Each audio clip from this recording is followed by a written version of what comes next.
Another perfect spring day. Lots of rain in the past month, so everything's green. It's breeding season as far as the birds is concerned, and there's nests and eggs everywhere. So, why bother? Why bother conducting the Toscano4Mulgrave campaign? Well, those of you who don't realise, who are watching this somewhere else in the world, not in Victoria, will note there's a Victorian state election, which will be held at the end of November. I think it's Saturday the 25th of November. And the dilemma is, in these elections, it's normally the same old people talking about the same old issues, using the same old solutions which never seem to work. Now, why choose Mulgrave? There are many electorates in the state of Victoria. Why choose Mulgrave? Well, it's not an inner city electorate. It's one of those southeastern electorates, and in many ways it's the geographical heart, or next to the geographical heart of the city of Melbourne, which stretches for about 90 kilometres. Now, Mulgrave, this is the electorate of the Premier, Mr. Daniel Andrews. And Mr. Andrews has been the member for Mulgrave since 2002. Now, Mr. Andrews is a professional politician, and he's made his fortune over the last 8 years by conducting construction blitzes. Very smart policy. People can see construction, they can see what actually occurs when you build something. But unfortunately, the Victorian state government, which theoretically is the socialist left faction of the ALP, the Australian Labor Party, or the Alternative Liberal Party, has lost its way. Lost its way many years ago. But this particular government makes most Liberal National Party governments look tame by comparison. It has privatised everything that's not nailed down, and even some things that are nailed down, like Vic Roads. It has privatised public housing. It has privatised the Melbourne Port. It has privatised the Titles Office. It's interested in privatising TAC and WorkCover, although they won't mention it at this state election. And all this to maintain power. And there are no positive human-focused reforms in this government's agenda. None. Minimal. It's about the same tired old policies. So why bother? People say to me, why bother? Why waste the money? Why waste people's time? Why waste your own time? Because there's no way you'll defeat the Premier, and that's 100% correct. I'd have rocks in my head to think that this campaign would actually lead to the defeat of the Premier in the electorate of Mulgrave. Now, Mulgrave is an interesting electorate. It stretches, those of you who are familiar with the southeastern suburbs, it stretches from Ferntree Gully in the north, Heatherton Road in the south, the Westall Road in the west, the South East Freeway, and the Dandenong Creek in the east, or I should say the City Links Freeway and Dandenong Creek in the east. It encompasses about 30,000 homes, between 25 and 30,000 homes, and about 60,000 people. The Mulgrave electorate is a nice middle class electorate. Been around for a while, not far from Monash University. The Springvale electorate is a little bit much more diverse. We've had waves of immigrants and refugees settle in Springvale because at one stage there was a significant housing commission or a public housing network in Springvale. We've got people from Vietnam, Cambodia, Somalia, the Middle East, as well as locals who were born there. So it's a pretty disparate electorate, quite interesting.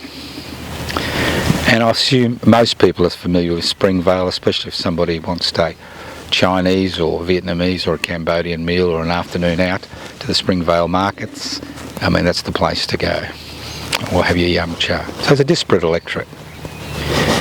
But this electorate is a microcosm of every other electorate in the country, let alone Victoria.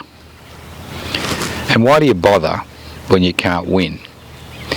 Well, this is an election. This is an election campaign, the Toscano4Mulgrave campaign. It's a campaign which is designed to shift public and government focus from the current never-ending construction blitz, where we've seen gold-plated construction built at the expense of the taxpayer, to shift the focus to positive human-focused reforms. Because what's the government for? Traditionally, governments were about maintaining the power of those who ruled. They had a monopoly on the use of force and used that monopoly on the use of force to ensure that those who had power retained power and extended their power. During the latter half of the 19th century and the 20th century, we saw the focus of government change. It didn't change because it wanted to change, it changed because the state needed to survive.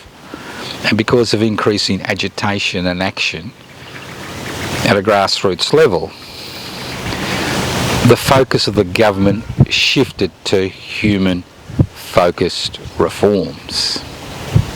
Now, during the last 40 years, during the deregulation, privatisation, globalisation, corporatisation era, which has swept Australia and changed many Australians' viewpoints, what we've seen is that the role of government has been pushed back through removing regulations which protect people, from allowing corporations to grow bigger and bigger, by exporting jobs to the lowest paid sections of the world through globalisation, and by giving away and selling public assets at peppercorn prices. So what we are seeing is a rolling back in the reform agenda. So this campaign is about putting positive human-focused reforms back on the public agenda. That's right. And the reforms I'm particularly interested in as far as this election campaign is concerned are reforms based on the expansion of the public housing sector.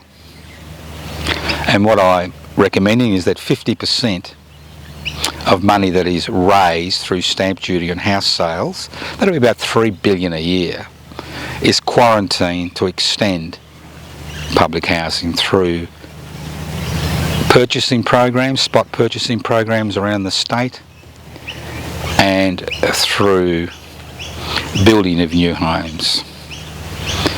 We could house 100,000 Victorians in public housing every year, 1 million in 10 years, if we used 50% of the money that comes in stamp duty revenue.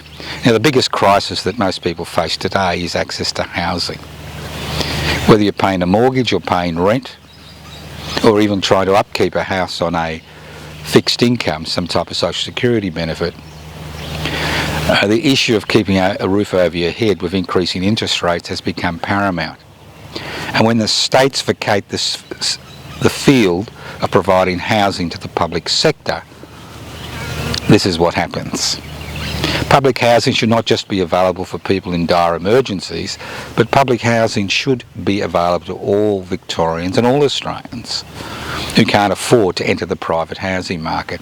It's no accident that over 80% of people in Singapore live in public housing, over 45% in Germany live in public housing, because these states realise that to maintain stability and security, you need a large segment of public housing, while in Australia we went the other way. We've made housing investment.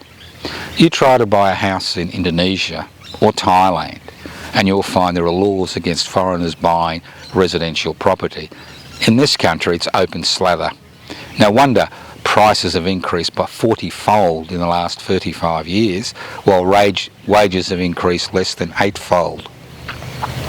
No wonder people are now mortgaged for life. So a strong public housing sector is good for renters because it reduces the need for rent. It drops price to the lower end of the market and allows people to enter the lower end of the market. Now the next policy I'm interested in is food security. It's quite extraordinary that in a country as rich as Australia there are people skipping meals, there are people living rough, and I'm not talking about, a few thousand people here and there. We're talking about tens of thousands, hundreds of thousands of Victorians who every week have to make a decision whether they buy food for their children or whether they don't pay the electricity bill or the gas bill or whatever bill they have to pay. So food security is critical to any civilised society. And what I'm recommending is that a $150 food voucher every month be given to every adult on a social security voucher, and $75 food voucher be provided for children living in these circumstances. But these vouchers would be registered by the government, would be given out by the government, but could only be spent in micro and small businesses. Not the large corporations we're all familiar with who saturate the air with their advertising, but micro and small businesses which are struggling, especially after the lockdowns from the COVID-19 pandemic. And especially in the Springvale area, micro and small business form the backbone of the business community in that area, to a lesser extent in Mulgrave, but in many parts of Victoria, especially the western suburbs, micro and small businesses are extremely important. I'm interested in public hospitals as a doctor. For over 4.5 decades, I've been shocked by how public hospitals have been left to rot.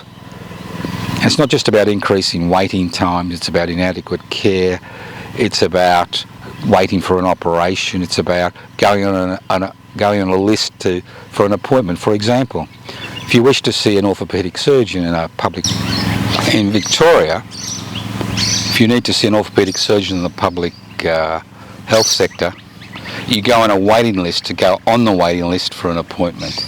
That's how ridiculous things are. 4, 5, 6 years people wait for essential, not emergency, but essential orthopaedic surgery, hip replacement, knee replacements, ankle replacement.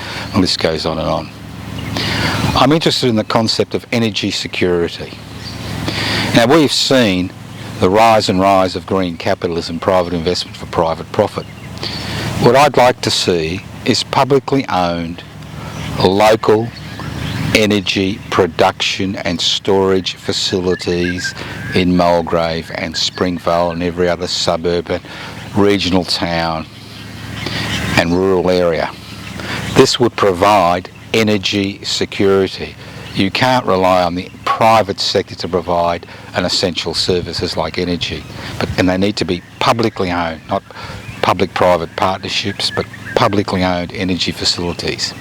I find it ridiculous that in Victoria and Australia, a country as rich as this, the children who attend public schools cannot take part in all the activities because they don't have enough money. And we have private charities like the Smith family, who I have no problems with, raising money to ensure that Australian students who go to Australian public schools are able to participate in all those activities. That's ridiculous.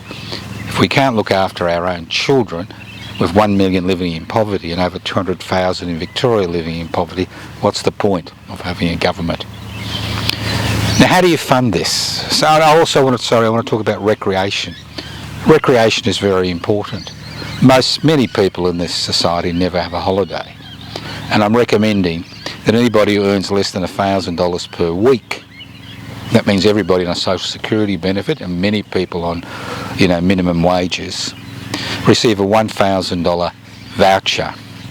Every adult receives a $1,000 voucher every year, and every 4 years, and every child $500 voucher every 4 years for some type of recreational activity. These vouchers are to be used in Victoria. Now, it's all very well to talk about policies, but how do we fund these policies? And during the deregulation, privatisation, globalisation, corporatisation era, what has happened is that profit-making public utilities have been sold to the private sector, and that income stream has decreased. We have seen a decrease in taxation for the corporate sector. And obviously, who suffers? People on social security benefits, wage earners, small business, micro business.